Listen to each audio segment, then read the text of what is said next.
It's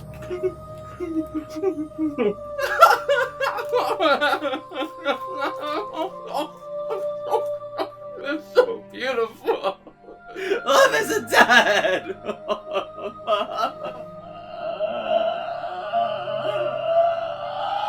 Okay, well, depending on when I release this or what day it is, if it's already close to Valentine's Day, happy Valentine's Day. Love is in the air right now, and it absolutely reeks. I hate it. So, Megan Fox, what is the history I have with her? I don't know her personally, but I mean, at least what I recall when I first saw her in Transformers, was it just Transformers? Yeah, I think it was just Transformers. I haven't seen any of her other performances until much later. In the past few years, I've seen some other projects that she has been in, and she has shined when it came to just being a prissy girl boss. Is that the phrase? Girl boss? Is girl boss the phrase? I don't know. Is diva the right word to use either? I don't know. That seems to kind of be what she has been typecasted in when it comes to her performances after Transformers. And I know you guys have already probably heard about all of this, but when it came to her underage debut in Bad Boys, I'm looking at you, Michael Bay, you creep. She's just seemed to have just been sort of a hot spot when it came to Hollywood, and when it came to both performances as well as just how she got along with people. She just seems to be known as that girl. The actress that a bunch of edgy goth girls seem to fall in love with. It honestly feels like there's just a lot more to talk about with her instead of the movie that she was in. Can we please stop interviewing her and Machine Gun Kelly? Each piece of info that keeps coming out from them just absolutely creeps everyone out. And this just seems like a borderline abusive or just like a borderline cult relationship where they're just doing some sacrificial shit behind closed doors, it seems. So can we please stop interviewing them? Please. Pretty please. So moving on to this movie now. So from a group of filmmakers that I've never heard of, nor have I heard of their studio company, my official introduction to this crew with this movie was rather impressive actually for the most part. Till Death.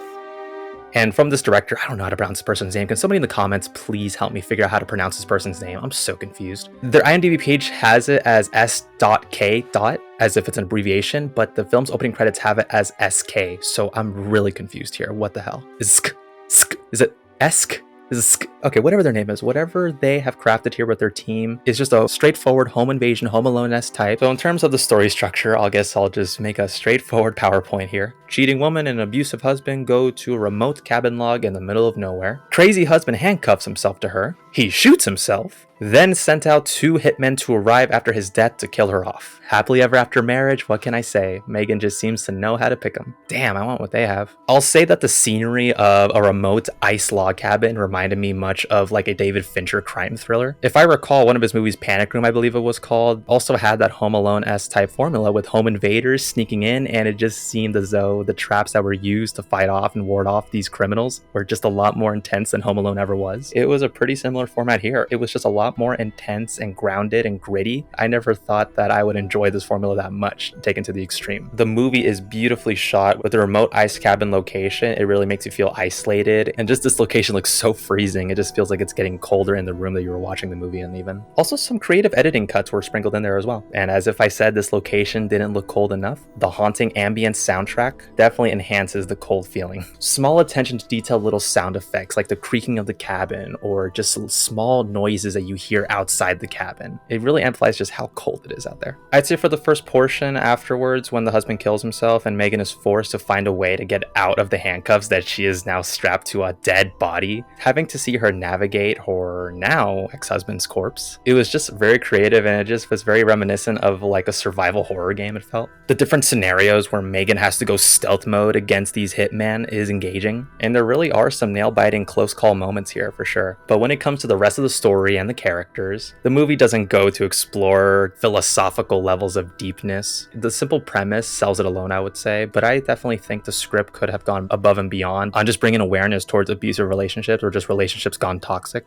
I think if it explored more the psychological aspects and the psychological damage that comes when it comes to 2 different people who are just making each other miserable, or if it's just a one-sided relationship where one is making the other miserable, I think that definitely could have appealed to a lot more people. And I might catch flack for this, but I myself as a man, even if you don't agree obviously with the psychotic husband's behavior, you can at least understand his bitter toxic motives, as he just doesn't want Megan to live happily ever after with the man she was having an affair with, or even any man, I would say, for that matter. And that's just classic toxic relationships. It sounds so nice. What's the term on the internet? I guess Sigma male, toxic kings, is that the one? That's the term that incels on the internet like to use, right? Am I allowed to say that on YouTube? I don't know, we'll find out. Now, when it comes to the movie's shortcomings, I would have to say it is definitely performances here. Shocker. Now, even I would say that Megan has certainly improved since her Transformers days. She certainly has improved from giving wooden deliveries of her dialogue, but I would still say that certain lines in her performance here did come out as stale, or rather monotone. Mark shot himself. What? He handcuffed himself to me and then he shot himself in the head. Considering the circumstances her character is going through, you would think she would be in complete high alert and just complete high pressure and high stress. Is this because of us? I'm pretty sure it was because he was insane. But at moments, it seems as though she is pretty mundane, or she's pretty chillaxed. You wash your face? Yeah, I rinsed my dead husband's blood and brains off. Why? We're pretty indifferent about the whole situation, it seems, at times. This doesn't look good for either of us. I don't give a shit about looking good right now. Call the fucking police. Listen. Have you stopped to think about why Mark sent you that message?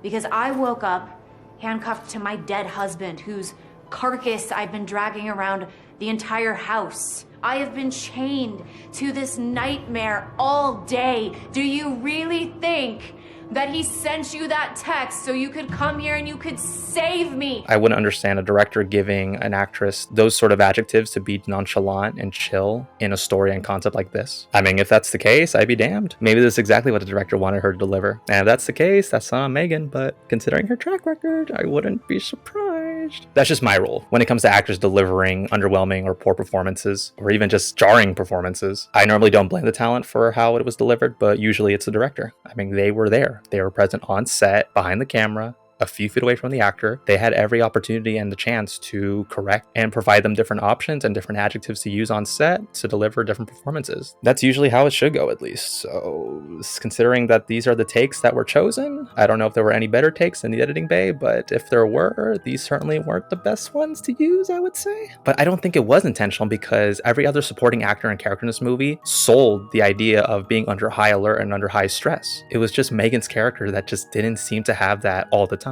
especially in the moments and scenes where her character needed it. Coincidence? I think not. I mean, oh well, this is what we got. The overall tone is more on the serious side. So having Megan deliver her lines on par of that of a bratty teenage girl, dealing with a minor inconvenience, will just confuse the audience, and it definitely confused me. It was just odd. Hey, baby steps, she's getting better, I guess. So yeah, those are my overall last thoughts on the movie. And again, they could have gone more deeper into the reasons as to why Megan would choose to have an affair and why she would choose to walk away from this relationship. I think the concept of the script definitely could have gone far and beyond and just teach many people out there how to identify a toxic relationship and how to get out of one. Obviously, this is the worst case scenario of getting out of one, but that's the whole point. I don't know, that's just me. Even though I like to have just a fun thrill ride action of seeing somebody escape, I would also not be opposed of a screenwriter or multiple screenwriters just wanting to tell more of an engaging theme in their movie. Overall, I thought it was just very engaging and quite tense, actually. I'm very torn between a 6 and a 7 for this one, so I'm just going to go ahead and give this one a 6.5 out of 10. Inconsistent character performances with solid action set pieces. Love eventually dies. Now, if you'll excuse me, I'm about to go make a bunch of reservations for February 14th to ensure no couples can get into any romantic restaurants. Hello, Dorcia.